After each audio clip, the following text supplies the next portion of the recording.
Parlons désormais un peu pétrole et énergie. Le Venezuela détient l'une des plus grandes réserves pétrolières du monde, mais sa production effective est tombée à une fraction de ce qu'elle fut autrefois, en raison des sanctions, de la mauvaise gestion et de l'absence d'investissements étrangers sérieux. Le pays produit principalement du pétrole lourd et extra lourd, qui provient principalement du bassin de l'Orénoque, avec une viscosité élevée nécessitant des diluants pour le raffiner.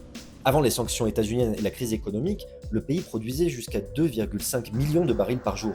Mais la production est tombée à moins d'1 million de barils par jour en 2025, en grande partie à cause du manque d'infrastructures et de raffinage et de maintenance, résultat de décennies de sous-investissement et de pénurie de pièces et de produits chimiques importés.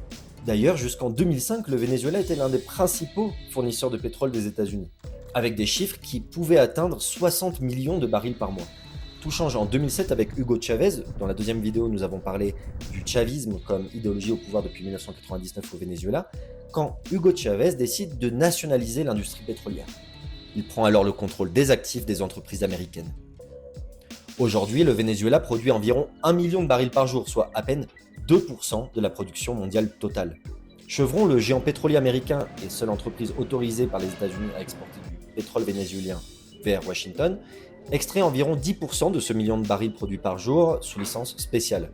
L'exploitation est toujours majoritairement contrôlée par la compagnie nationale au Venezuela, PDVSA, mais certaines compagnies étrangères, comme Chevron que nous avons mentionné, continuent de travailler sous licence spéciale américaine représentant la quasi-totalité de la part de pétrole vendue aux États-Unis, tandis que d'autres flux vont vers la Chine, l'Inde et des hubs asiatiques via des circuits secondaires.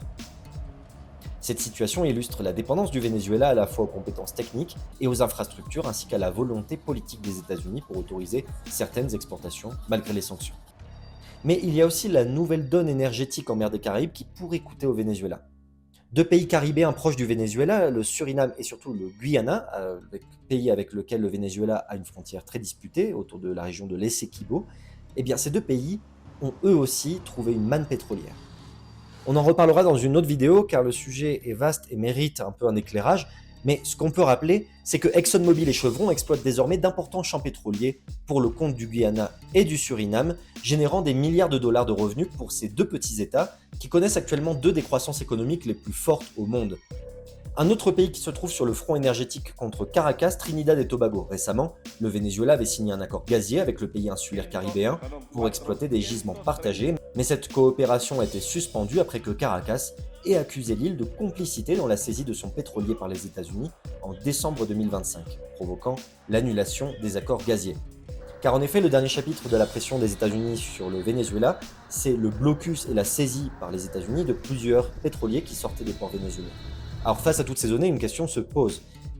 Le narcotrafic est-elle la principale et la seule raison de l'interventionnisme américain dans les Caraïbes? Le front énergétique peut à lui seul expliquer aussi ces opérations. Nous verrons dans les autres épisodes qu'il y a aussi d'autres enjeux.